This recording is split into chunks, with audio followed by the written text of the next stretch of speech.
Assalamualaikum teman-teman. Bagaimana kabar hari ini? Baik, sehat. Oke, semoga selalu diberikan kesehatan dan kebahagiaan. Oke. Sebelum saya mulai, izinkan saya untuk memperkenalkan diri saya terlebih dahulu. Perkenalkan, nama saya Azam Kamil Baihaqi. Teman-teman bisa memanggil saya Kamil. Saya absen 10 dari kelas 10B. Oke. Sebenarnya apa sih maksud dan tujuan kok tiba-tiba suruh buat tugas video kok disuruh buat video ini? Apa sih maksud dan tujuannya? Udah kesepil lagi. Oke, maksud dan tujuan saya untuk membuat video ini yaitu ada dua. Oke, yang pertama dari diri saya sendiri, yaitu ingin menjelaskan kepada teman-teman atau ingin menjelaskan kembali kepada teman-teman mengenai apa sih, mengenai apa itu teks LHO, materi yang sudah disinggung dari SMP, entah kelas 8 atau kelas 9 saya lupa. Nah, untuk yang kedua, oke, saya jujur ya, karena tadi sudah disepil oleh saya sendiri. Untuk yang kedua, maksud dan tujuan dari video ini yaitu ingin membuat tugas bahasa Indonesia yang diperintahkan dari Bapak Yuda selaku pembimbing mapel bahasa Indonesia. Tapi sekarang sudah pindah. Saya sedih nih, jujur.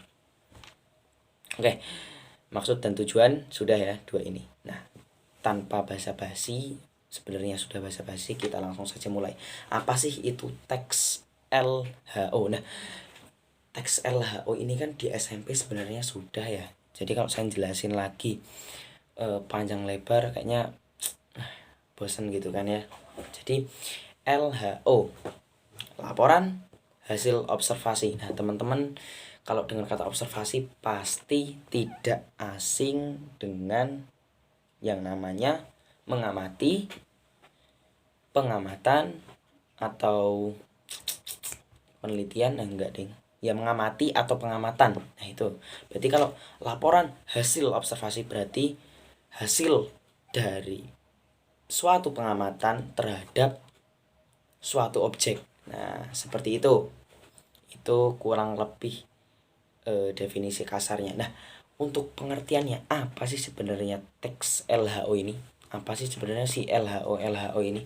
Nah, untuk teks LHO ini untuk teks LHO ini sendiri itu memiliki pengertian teks yang menyajikan suatu hasil dari pengamatan terhadap suatu objek secara, nah ini ada dua poin penting, secara objektif dan faktual.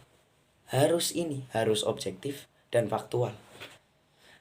Objektif itu sendiri yaitu tidak terpengaruh dari siapapun, tidak terpengaruh dari diri sendiri, tidak terpengaruh dari orang lain. Jadi bukan opini. Objektif itu bukan opini. Apa yang ada tuliskan, apa yang ada sampaikan. Oke, seperti itu. Objektif. Nah, yang kedua yaitu faktual. Sudah jelas ya, faktual, fakta. Apa adanya sesuai fakta, sesuai data. Nah, oke. Seperti itu. Jadi ada dua, objektif dan faktual. Nah, itu pengertiannya. Nah, saya tadi udah bilang belum ya? Kayaknya belum. Jadi saya ingin menjelaskan kembali mengenai teks LHO. Nah, LHO itu kan ada pengertian, ini induknya. Nah, induknya ini punya anak. Anaknya dua.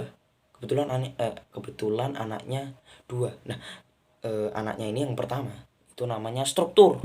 Nah, yang kedua ini namanya ciri kebahasaan. Nah, karena kemarin berhubung Bapak Yuda memberikan tugas membuat mind map. Nah, ini saya sudah membuat, walaupun agak tidak niat sidik ya untuk dilihat, tapi tidak apa-apa. Jadi di sini ini ada pengertian, di sini ada struktur, dan di sini ada ciri kebahasaan. Nah, kita lanjut. Tadi sudah membahas induknya.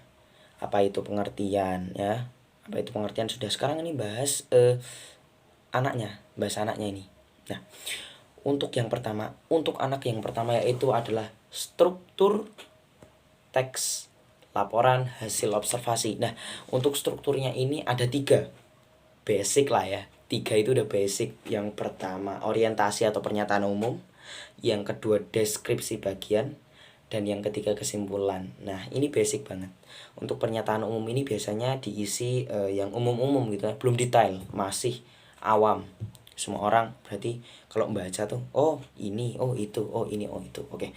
Untuk yang kedua ini ada deskripsi bagian. Deskripsi bagian ini sudah mulai disendiri-sendirikan, dibagian-bagiankan, diruang-ruangkan. Oke. Untuk yang ketiga tahu sendiri lah ya, kesimpulan. Kesimpulan itu berarti menyimpulkan apa hasil dari pengamatan objek tersebut. Oke, begitu. Nah, sekarang kita bahas anak yang kedua.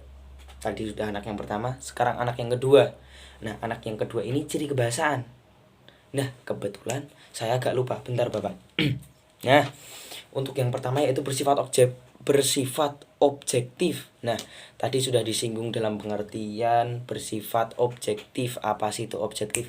Objektif itu bukan opini, tidak terpengaruh dari sudut pandang orang lain, tidak terpengaruh dari sudut pandang diri sendiri. Oke, jadi objektif itu seperti netral, apa yang ada sampaikan. Oke, untuk yang kedua yaitu ada kata hubungnya. Oke, jelas kata hubung, jelas. Oke, untuk yang ketiga yaitu ada kalimat definisinya. Oke, seperti itu. Jadi tadi saya sudah menjelaskan apa pengertian dari teks LHO.